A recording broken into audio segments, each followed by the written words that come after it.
আল্লাহ ফেরেশতাদেরকে হুকুম দিবে, কাফিনু ক্বাবলা আন ইউকাফিনু। দুনিয়ার মানুষ কাফন পড়াক আর না পড়াক, তোমরা জান্নাতেরটা পড়ায় দাও। সাল্লু ক্বাবলা আন ইউসাল্লু। দুনিয়ার মানুষ জানাজার নামাজ পড়ুক আর না পড়ুক, তোমরা পড়া ফেলো। তোমরা বলতে কে? ফেরেশতাদেরকে বলবে। তারপরে বলবে কুমু সুফুফান ইলা কবরিহি ওয়াস্তাকবিলু। কবর পর্যন্ত দুই লাইনে দাঁড়াও আর আমার বান্দা বান্দির শরীরটাকে স্বাগত জানাও। যখন লাশ কবরের পাশে যাবে তো কবর বলবে ইদান উহাব্বিলু লাকা বাতনি খবরা। আমি লিখি নাই, জালালউদ্দিন সুয়ুতী রহমাতুল্লাহ আলাইহি লেখছেন। কবর সেলুট দিয়া বলবে তোমাকে রাখতে দেরি, আমার পেট সবুজ শ্যামল হইতে দেরি হবে না।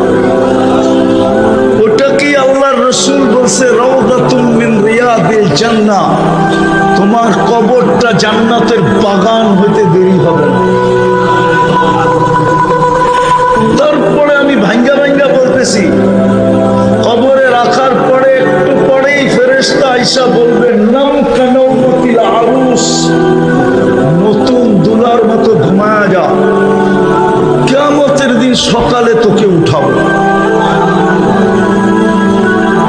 কিয়ামতের সকালে ফেরেশতা উঠাবে তো চোখ ডলতে ডলতে উঠবে। সুবে সাদেক হওয়ার সাথে সাথে উঠাবে, সূর্য উঠার আগে। সুবে সাদেক হওয়ার সাথে সাথে উঠাবে, চোখ ডলতে ডলতে উঠবে। আর ফেরেশতাকে জিজ্ঞাসা করবে কাঁচা ঘুমের থেকে কেন উঠাইলা? তো ফেরেশতা হাসবে আর বলবে কাঁচা 30,000 বছর ঘুমাইলা, তারপরও কাঁচা, এটা পাকবে কবে?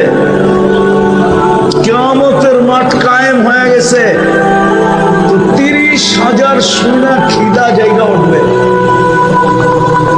জিজ্ঞাসা করবে কোথায় যাব? তো তাহতা আরশির রহমান ওয়া ফুতুরুকুম ইয়াবরুদ, আল্লাহর আরশের নিচে যাবে, তোমাদের নাস্তা ঠান্ডা হইতেছে, চলো।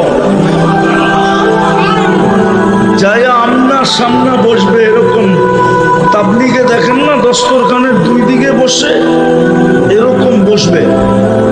জান্নাতের মাছের কলিজার কাবাব আর জান্নাতের রুটি।